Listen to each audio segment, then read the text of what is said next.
Let's go.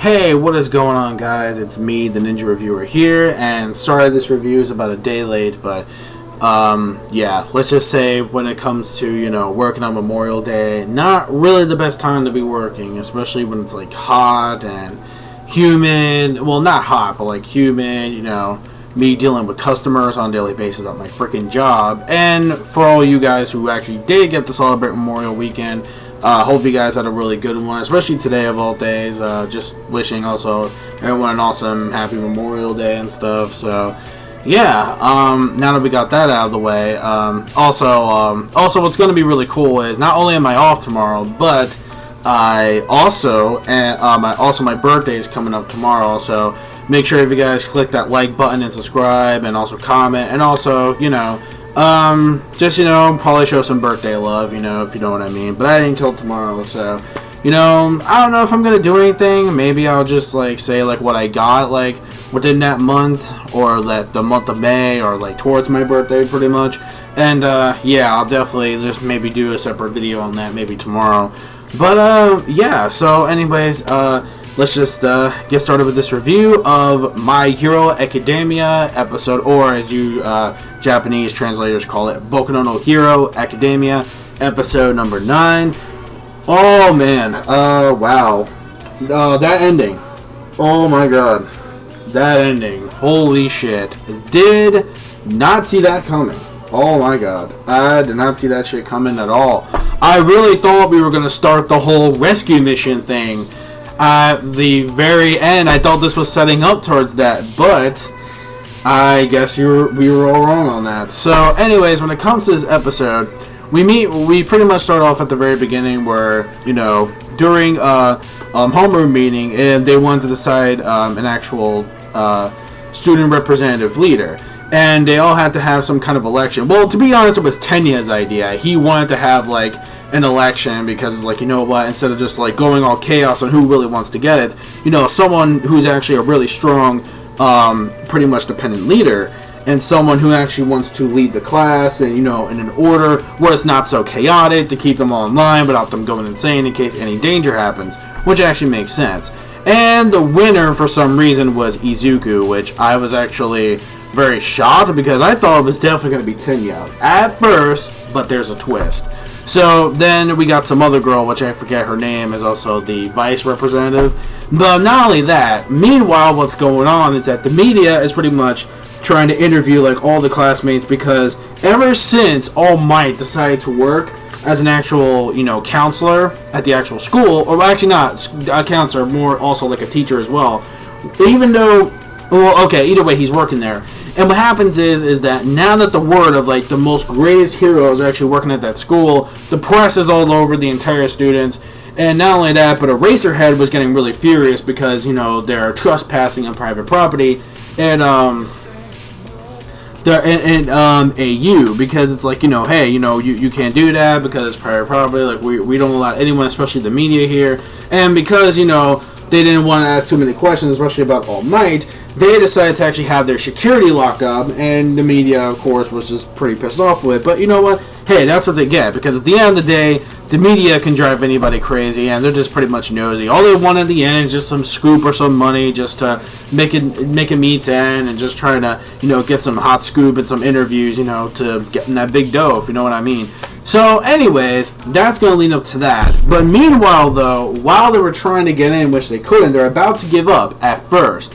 But what happens is, we got this dude, I don't even know who he is, but he's pretty much claimed as a villain. And he has all of his boys with him at the very end, and they are called villains. Eraserhead pretty much says that at the very end of the episode, where they're pretty much evading the rescue portion of the actual exam. So in other words, he must be behind the reason why they were able to actually bust through the security doors. There was pretty much a reason, which makes sense that this dude, I don't know who the hell he is. I have no idea who this guy's name is. I mean, I know who he looks like because we see him in the intro. He's got his fucking face covered and shit. And we also got like another hand there. Like it's a really, really creepy looking design. Not creepy, but very like tensified right there. Like actually like a really eerie feeling when it an eerie feeling. I'm sorry, excuse me, I said that wrong. An eerie feeling when it comes to his presence. And not to mention, you know, when you see the villains, when you see those dudes that you saw in the intro, oh shit. So we know things are about to get crazy. But when it comes to that, I believe he was the one that was probably responsible. Well, I mean, we can obviously tell because while they were locked up from getting inside the school, we see that dude, he's just fucking standing there. Like, I think he planned some shit just to actually invade the Hero Academia, which actually makes sense. So meanwhile, though, while that happened, the media found a way to get in, and they were going all apeshit trying to get into the school to get more interviews. And the class was freaking out because, like, oh my god, like what's happening? Like, you know, everything is like in a rush because we all thought that villains were actually trying to take over the school or just invade the school. And then, like, all of a sudden, like, everyone was getting, like, pushed over and shoved. Everyone was, like, fighting for their lives and stuff like that. Until Tenya had an idea to actually grab onto Akako, which actually was a really smart move to grab onto her because she has levitation powers. Led him up and actually spade through to actually calm the students down. And right after that happened, you know, they finally listened. It's like, don't worry, it's all good. It's just the media trying to get in. Everything is all safe.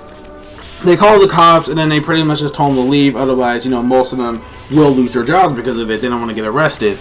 So, meanwhile, though, we see All Might pretty much trying to do what he does as a hero to protect the city, you know, since he can't leave anyone in danger in lives. What happens is that while he's doing that, he's wasting his own power as well. And we know a little more something about All Might. Ever since he gave Izuku the Cork one for all, apparently All Might is starting to slow down his process. Like, his speed, you can tell, is actually decreasing because there's something there about his power. And I do believe maybe it might lead up to something like later on down the line, because I've heard certain things that's gonna happen involving that. Like, I think people say in the manga it's happening like right now, even though I'm not caught up to the manga, but I do know something about that. I know some people have been telling me, it's like, oh, come on, shut the fuck up. I don't want to get spoiled for that, but I've been hearing a lot about that when it comes to the recent arc in the manga that they're in.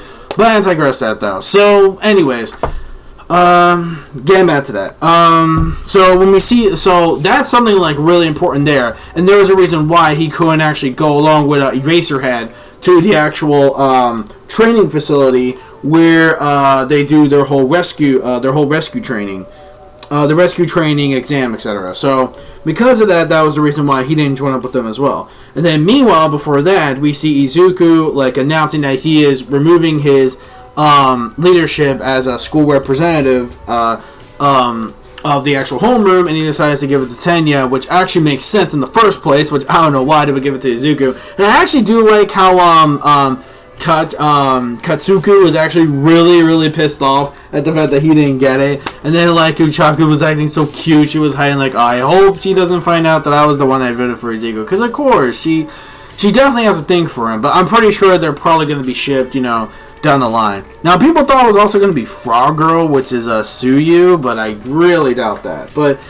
I don't really know if she will get shipped with anyone. Unless she does, I have no idea. So, again, don't even go to me about that. So, anyways, especially because she is pretty much a frog, because she said, like, no one can actually beat me in the water, like Ribbit. So, we know that she has some kind of, like, frog-like, especially the tongue. Remember the fucking tongue way back at the fucking Track Academy thing? Holy shit, that thing was, like, long as hell. So, but not longer than, oh no, I don't want to get into Toriko, but I've seen more longer tongues than that. Oh my god. But we're not going to compare that fucking frog to Suyu. But anyways, so we see that they're pretty much going to the actual training facility, which, you know what's actually kind of cool though? Like, how someone actually said, like, this kind of reminds them of a Universal Japanese Universal Studios thing, and I'm like, shit, why the fuck can I go to Japan and go to that shit? I mean, if it's just as awesome as that, then man, I really like, oh man, I would so love to go for those attractions. Like, oh, now it's making me jelly even more that they have that shit, but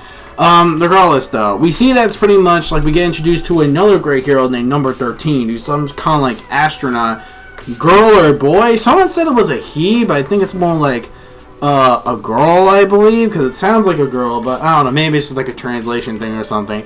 So anyways, number 13 pretty much explains the ability of the black hole, where it's like pretty much a black hole void that can pretty much take like a whole bunch of objects and bring them into that void. And then all of a sudden, while she was using the black hole, whatever, we noticed that the villains for some reason were in that portal, and it's like, what the hell is going on? So either number 13 was planning some shit this entire time. Maybe number 13 was actually a traitor because I don't really know, because it kind of looks like, you know, when it came to the actual black hole thing, we saw the villains pretty much come out of it. So it's like, wait a minute.